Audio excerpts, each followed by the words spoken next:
I am prepping for solar flares, asteroids, government fallout, because our government's going to collapse. You're not prepping for a power outage or some bad weather. You're prepping doomsday. I have a fortress where I'll be able to survive. I'm prepped to withstand almost every event besides the end of time. You have 40 to 50 AR-15s, 15 Glock 19s, AK-47s. When does being prepared turn to paranoia?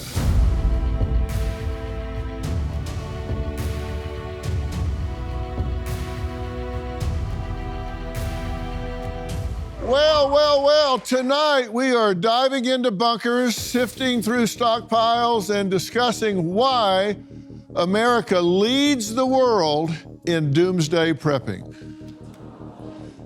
Now, once considered paranoid, cultish conspiracy theorists, doomsday preppers have become mainstream. In fact, roughly 33% of Americans now identify as being preppers, up from only 6% 15 years ago. This begs the question, with growing political divide, mistrust in our government reaching a fever pitch, and many who believe that the armed conflicts in the Ukraine, Israel, and tensions between China and Taiwan would lead to World War III, are preppers the smart ones? When does being prepared turn to paranoia? And where is the line between practical emergency readiness and unhealthy hoarding and fear? Now, my first guests, Landon and Amanda, say they're prepping their family to survive these apocalyptic times. Take a look. I'm not prepping for doomsday. We're not going to be here. I'm prepping up until doomsday. Surviving the end of times, because they are coming. Go look at Noah's Ark. They got on the boat. I am prepping for solar flares, asteroids, government fallout, because our government's going to collapse. This upcoming year, I believe we are going to have total anarchy in the United States of America. Look at our border, it's broke. We are getting invaded.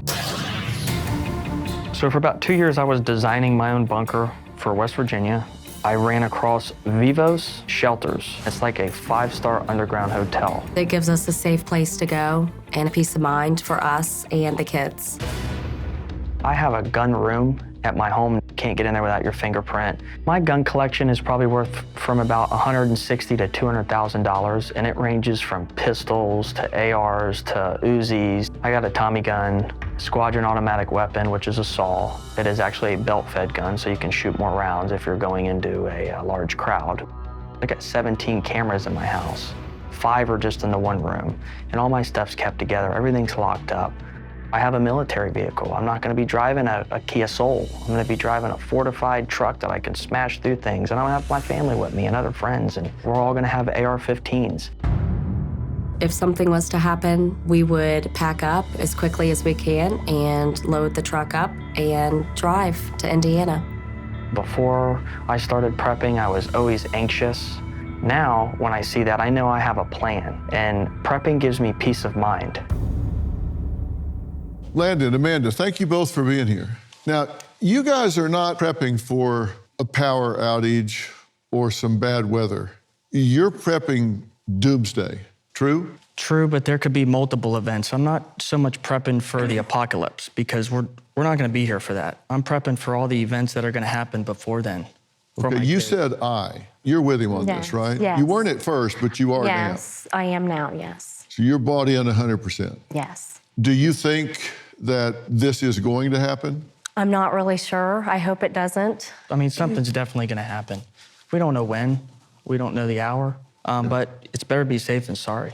Anybody will say that at some level you should have flashlights and drinking water and certain things around your house, but you've gone way beyond that. And you say it's not the apocalyptic event, like if a nuclear bomb is dropped, you say we're not going to survive that, right? Not if it hits our home, no. But let's just say a nuke hits in Israel. Let's just say Russia bombs Israel. I'm gone. I'm not waiting. And I have a fortress where I'll be able to survive. So the bunkers in people's backyards, they're only going to withstand certain events. I'm prepped to withstand almost every event besides the end of time. And how far do y'all live from the bunker? We're in Florida, so And the bunker that's is in Indiana. Wouldn't you want to get something a little closer? I've thought about it, but these kind of bunkers we have, they're built by the United States Army Corps of Engineers. They were World War II shelters that were built. Yeah. And How long would it take you to get there? 15 hours probably. It could take longer. It could take 2 days, depending on how bad. I mean, what I've done is I took a map and I did 3 different ways to get there. That's why you got that 100%. that truck. Yep.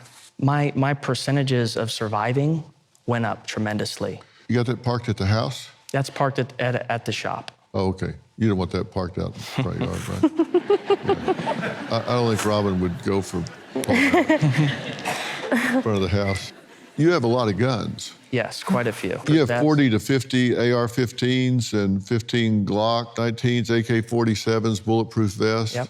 Is that to shoot at an invading army, or is that to hold off the neighbors who are now desperate? I buy a lot of the same stuff because we are going to have a lot of people that are coming with us, my family. So everybody's going to get a gun. Everybody's going to get a pistol. When we get to the bunker, not everybody shoots guns. We're going to want to train them.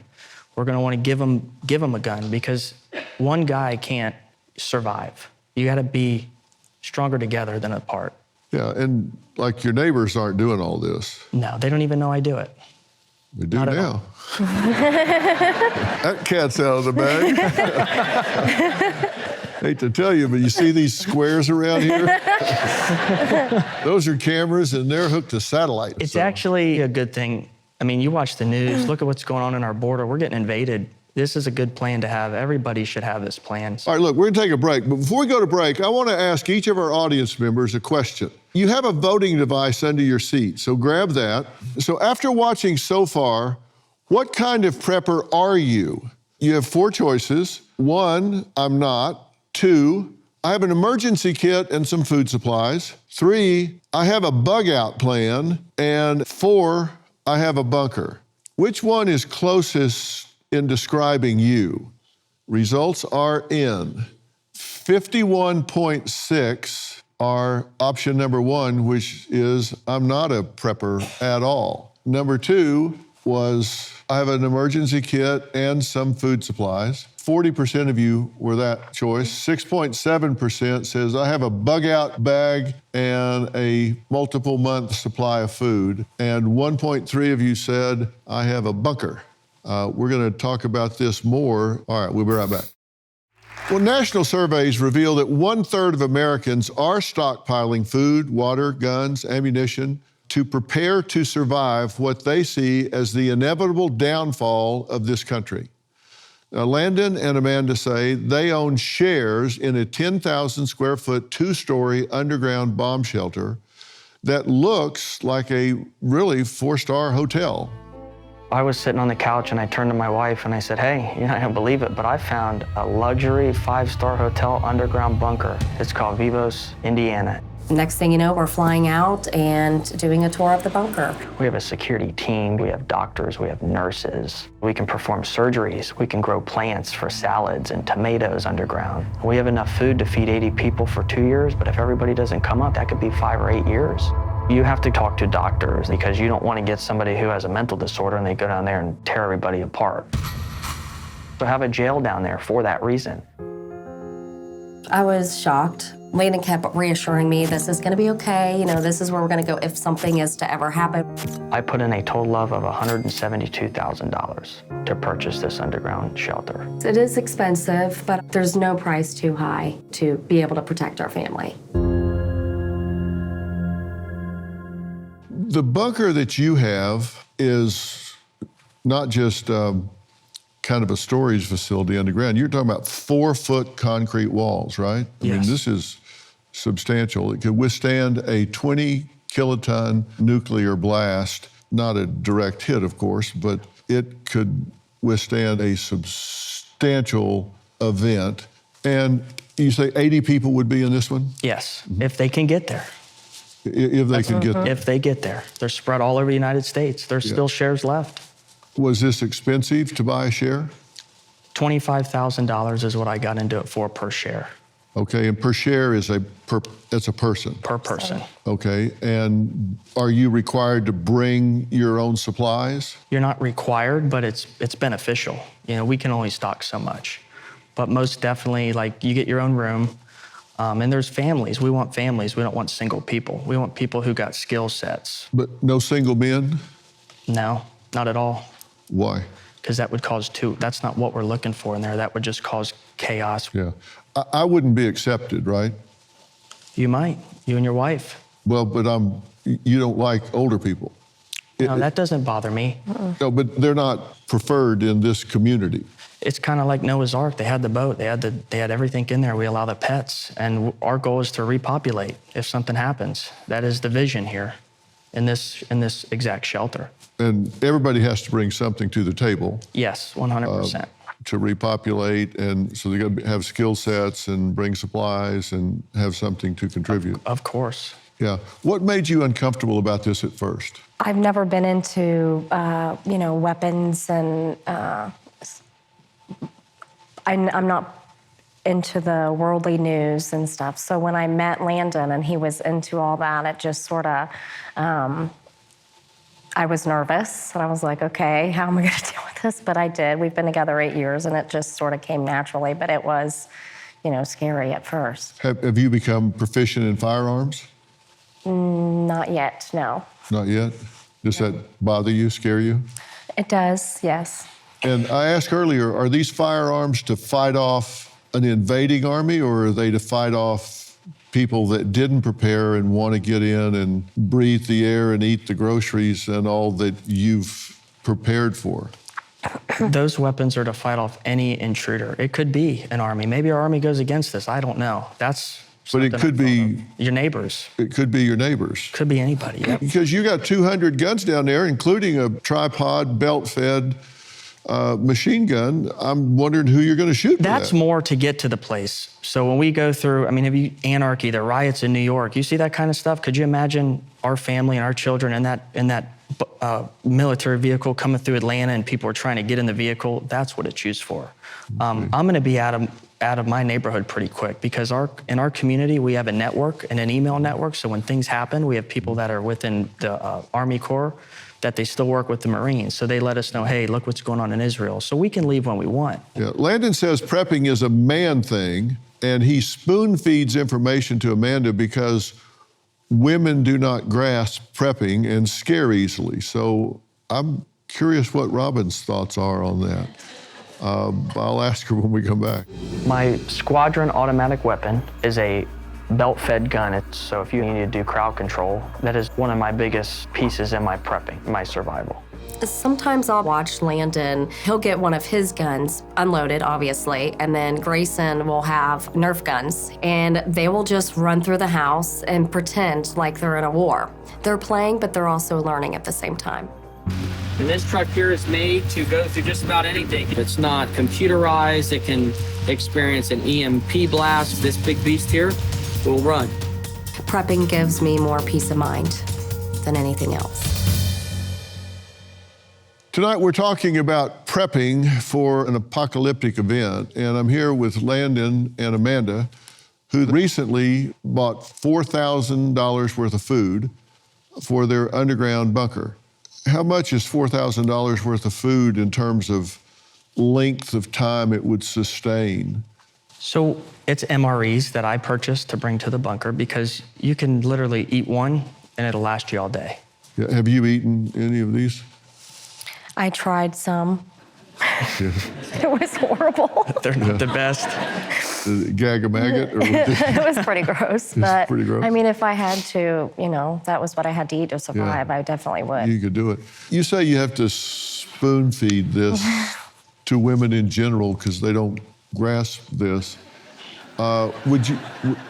What? I'm already offended. What do you think about that? Well, I am offended. I would really resent the fact that you were spoon feeding me information that affected our entire family and our life and our future. So no, I would not like that. You wouldn't want to be spoon fed? No. Information about our future and survival? I would actually want to know more than you did. Yeah. Because we're in this together. So I want to know everything that's going on, because again, we're a team, and it affects our family, our future. So no, I want to know everything. Yeah. I can handle it.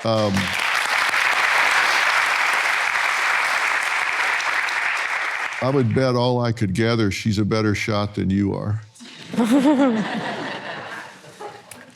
She's very firearms proficient. That's good. I'll ask the women in the crowd, would you want to know what was going on straight up? Yeah. Raise your hand if you would. Yeah. Could you handle it? Yes. Yeah. I mean, are there specific things you haven't told her? Yeah, a lot about the wars and just everything that makes me do what I do. And that's what I've tried to talk to people in my family. This is why I have this feeling, because they just don't want to hear it. Oh, I don't want to hear that. Well, you need to. Look what's going on. Well, apparently you don't need to, because you're not telling her. Well, I've tried to talk to her, and I just don't want to scare her. Yeah, do you have one of those, what do they call them, televisions? Yes. I watch news every night. And I watch a little bit with him too. Yeah, because you can gather information, and you can go to the internet and gather even more information. Some of it's even true. If I were you, I'd want to know what the hell was going on.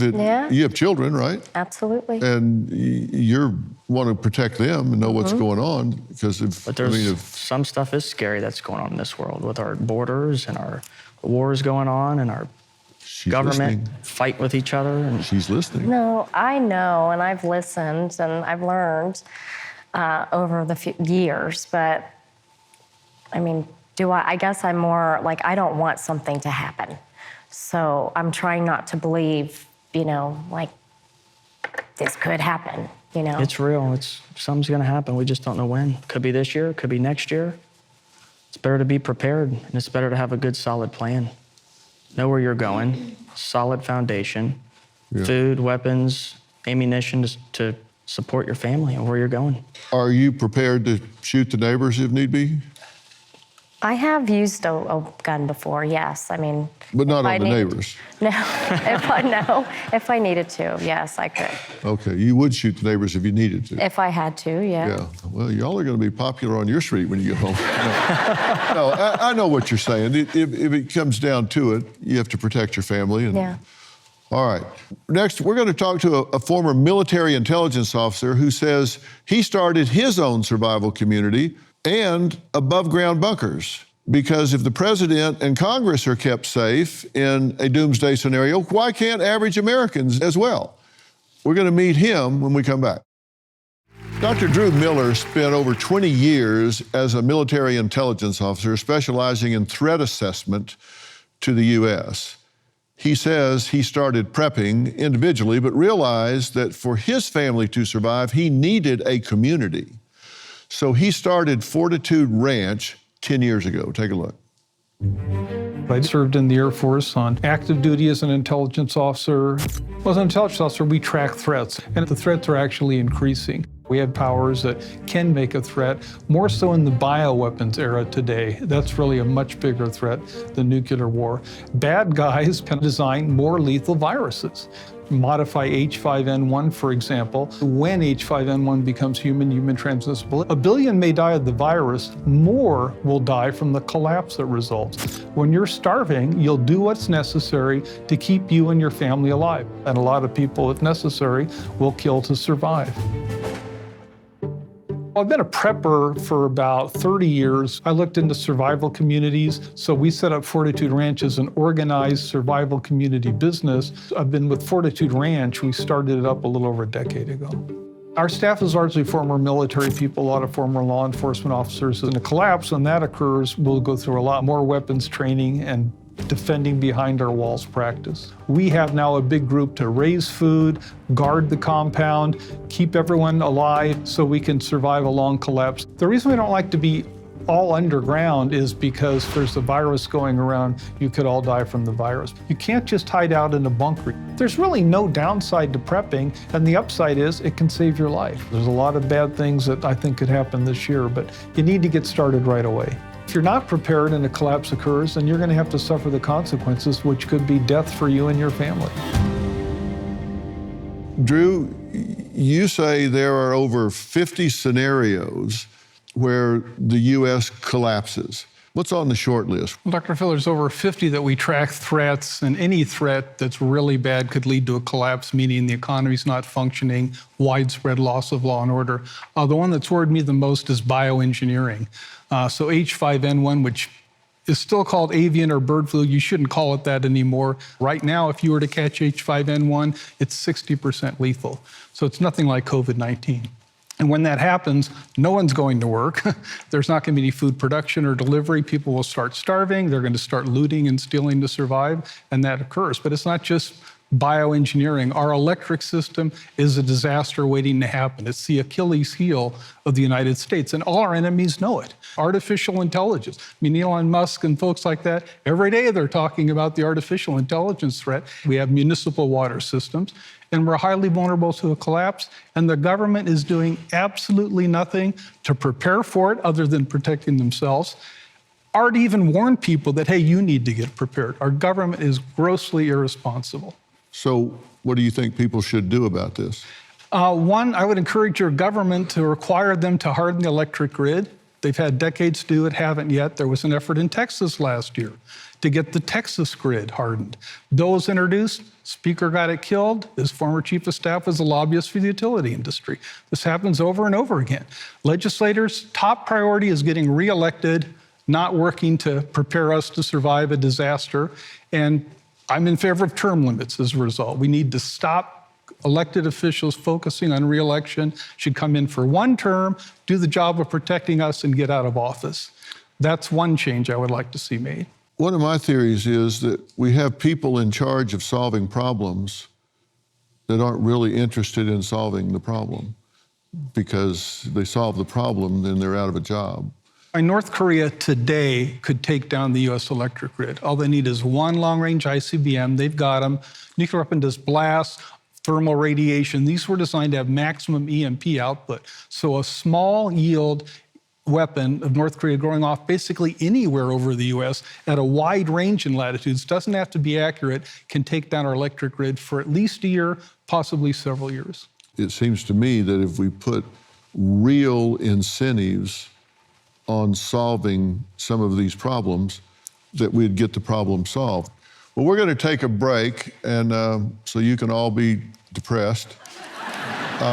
When we come back, Drew's going to tell us more about why he started Fortitude Ranch, and I also want to hear why he thinks Landon's underground bunker could very well be a death trap, not a safe zone. We'll be right back. Drew says that Fortitude Ranch was built and priced for middle-class families as a place for people to get to survive. Fortitude Ranch is not a location. There are many, correct? Yes, sir. How many? We have 7 now operating in the U.S. and more coming now. We're franchising now to open up more rapidly. If there's a pandemic, people aren't going to go to nuclear reactors to turn them off, and you don't just turn the key, as you know. That water has to keep flowing. They have a lot of people to shut them down. So if people aren't coming in a pandemic to a nuclear reactor, there's a good chance you're going to have nuclear reactors that have accidents, blow up, release radiation. So underground facilities for radiation shielding are worthwhile. That's one they just showed on the video behind you. That's an underground facility. And you're concerned about vulnerability of living in there, and you say these underground bunkers, like Landon is invested in fact, have great vulnerability. Why? So you have to defend on the surface. If you don't defend on the surface, people can discover you underground, and you've got to have air vents. They'll cover up your air vents. You know, if you've got windmills and solar panels, they're on the surface. You have to be on the surface to protect your facility from a marauder group, or you won't have one. Okay, so somebody can come in, cut off the air supply, trap them down there, and suffocate them, and then go in and take all their supplies. Correct. But they don't have to do that. They can defend on the surface. That's what you should do. So you got to come out, yes, sir, and fight them off. Correct. Yeah. Is this affordable for the average American? Yes, sir, it is. So we're dual purpose. Our motto is prepare for the worst, enjoy the present. So in good times, you can come to Fortitude Ranch as a member and vacation there. But in bad times, we turn into a survival community. But the cost is affordable because, number one, our facilities are not, deep underground ICBM silos. Those are very expensive. We don't have a lot of fancy equipment, and our rooms are not it's not fancy rooms. We're pretty rustic.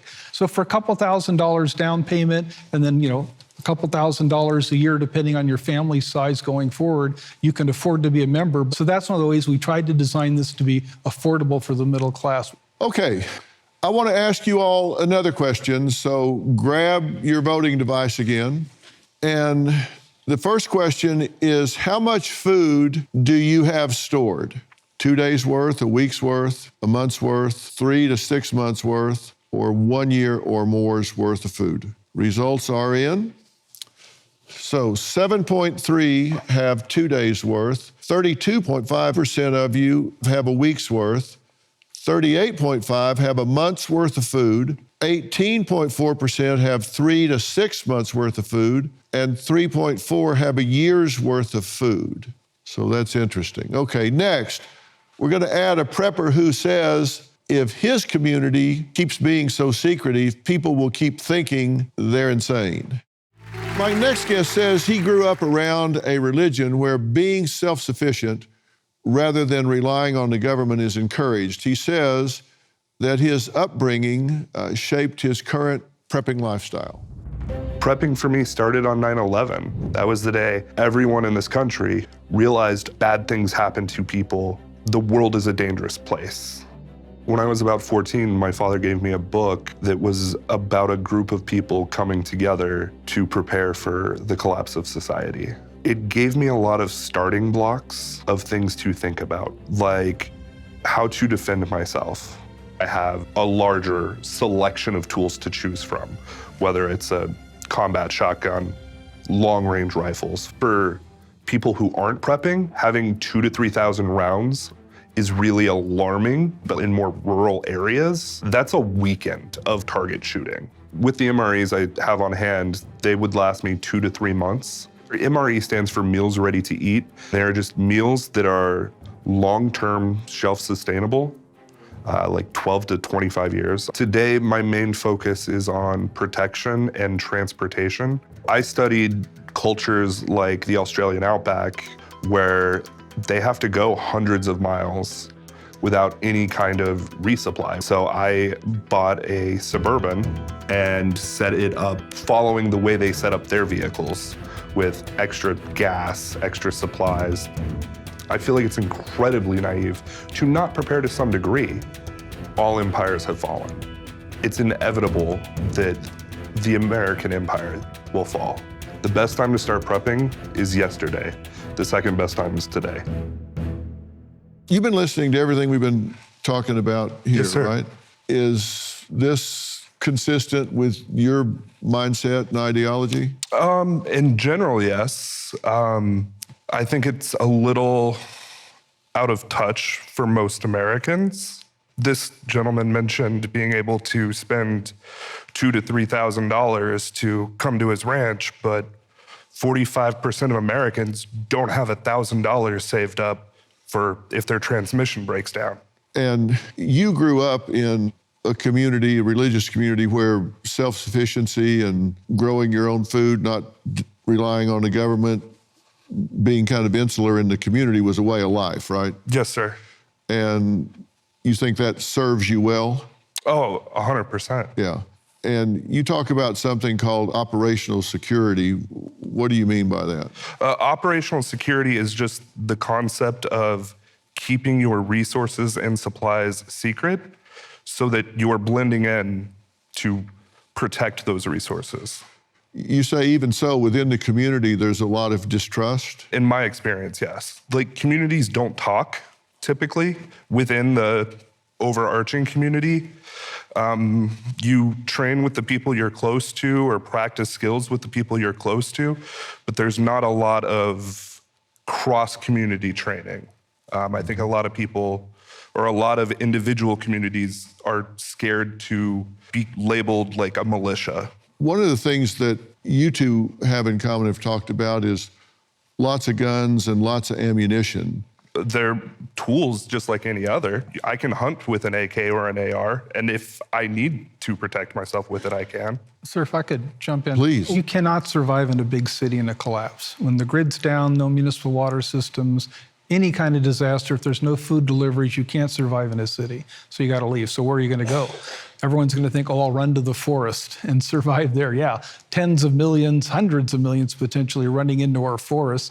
You're going to be looking for deer to hunt. Well, I can tell you, as soon as the collapse starts, every Fortitude Ranch, we're shooting every animal we can, deer, et cetera, wild boar in Texas. We're shooting everything we can, and we're making jerky out of it to get more food. And a lot of people are going to do that. So by the time you get from the city into the forest, there's not going to be a whole lot of deer left, most likely. And there's going to be a lot of other people there with you in the forest with the same plan. I got to try to survive out here. And there's just not enough food out there to keep people going. So sooner or later, you're going to run into another marauder group or other starving people.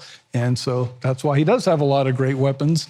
And the people who want to outlaw AR-15s and military-capable weapons, from the prepper perspective, they're lunatics. They're working to help marauder groups if they do that.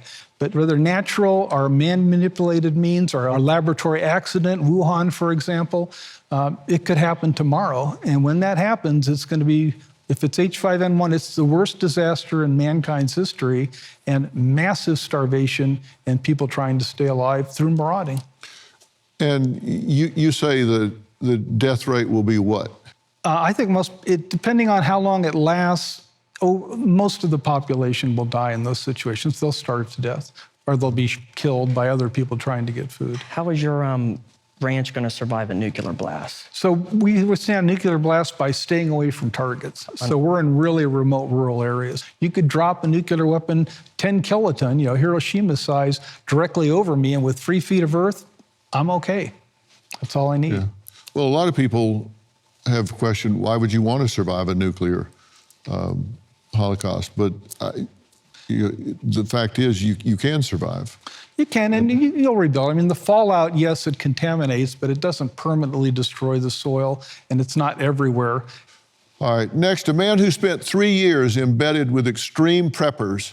He says there is one thing that actually shocked him about them. We're going to find out what that is after the break.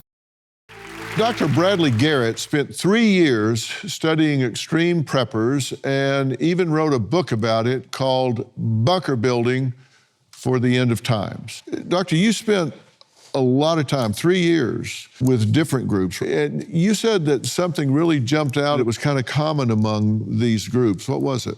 I spent 3 years, went to 8 different countries, interviewed about 100 people. Some of them, as you say, were quite extreme in their preparations.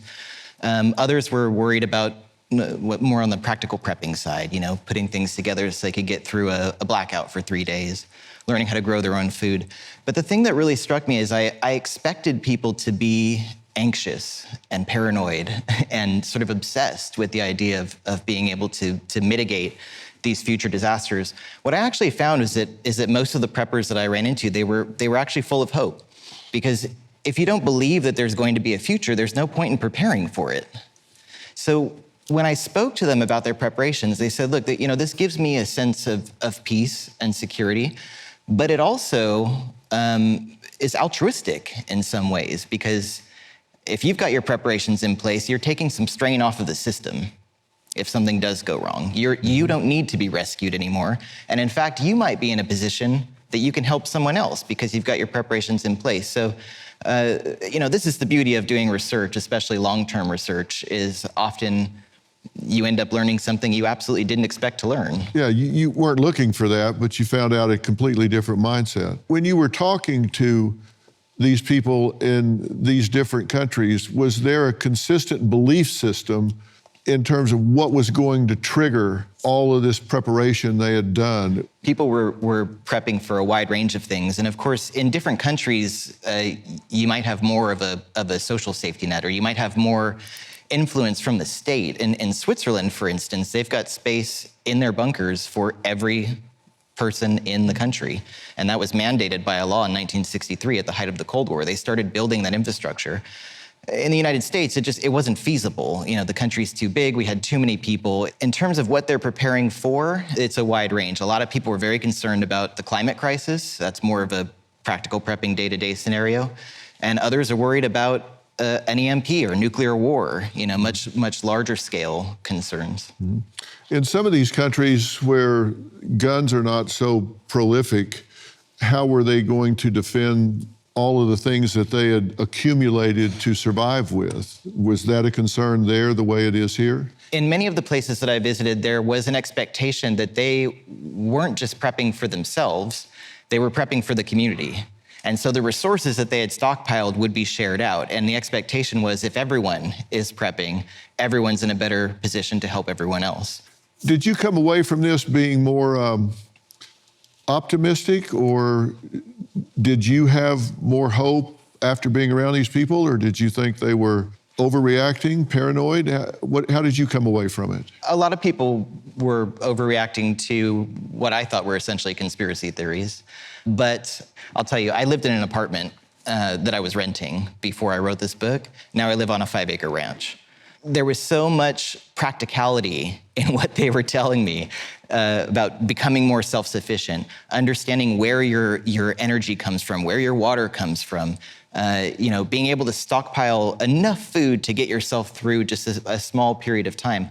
I think that's something that all of us can take away. And I do think that before I wrote this book, I had an unreasonable expectation that someone else was going to take care of me in a disaster. And many Americans have experienced this throughout COVID.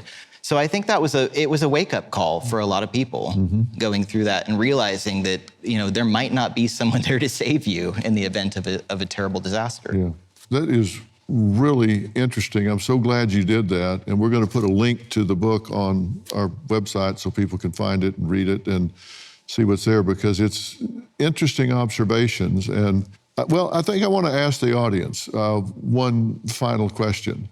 After being part of this conversation, what will you do? So 1, will you store more food? 2, purchase weapons and ammo? 3, build a bunker or buy into one? Or 4, do nothing different? All right, well, the results are in, and 49.4% says, I'm going to store more food. 10.7 is, I'm going to buy some weapons. 4.3, I'm going to build or buy into a bunker. And 35% of you say, no, I'm not going to do anything. I think that says that this conversation has had an impact on you. And I'm glad. I mean, it's a provocative conversation, right? Yeah. I've written a book called We've Got Issues, How All Americans Can Stand Strong for Our Country's Soul and Sanity. And it takes a much more optimistic view of the future of mankind. Fortunately, this is not an either-or scenario. My attitude is that we can fix what is broken in this country. We have issues, there's no doubt about that, but the human spirit really burns bright. And if we commit, if we decide to live several of the principles that I set forth for a healthy society, I believe we can heal the divide that's in America. That doesn't say that you shouldn't be prepared. Absolutely. I think it makes sense to do a level of preparedness that makes you feel good about what you're doing. I say be who you are on purpose. That's my number one principle, and that means you live with intention. If you want to prepare, if you want to do the things that are important to you, then do them. Be who you are on purpose. The second principle I have is focus on solving problems rather than winning arguments. We got too many people trying to win arguments, and we need to stop that and start working on solving problems, and that is a very different mindset. And it requires that you do the 9th thing I list in there, which is work hard to understand the way others see things. We really, really have to start listening to each other. I thank you for being here tonight, and we'll see you next time.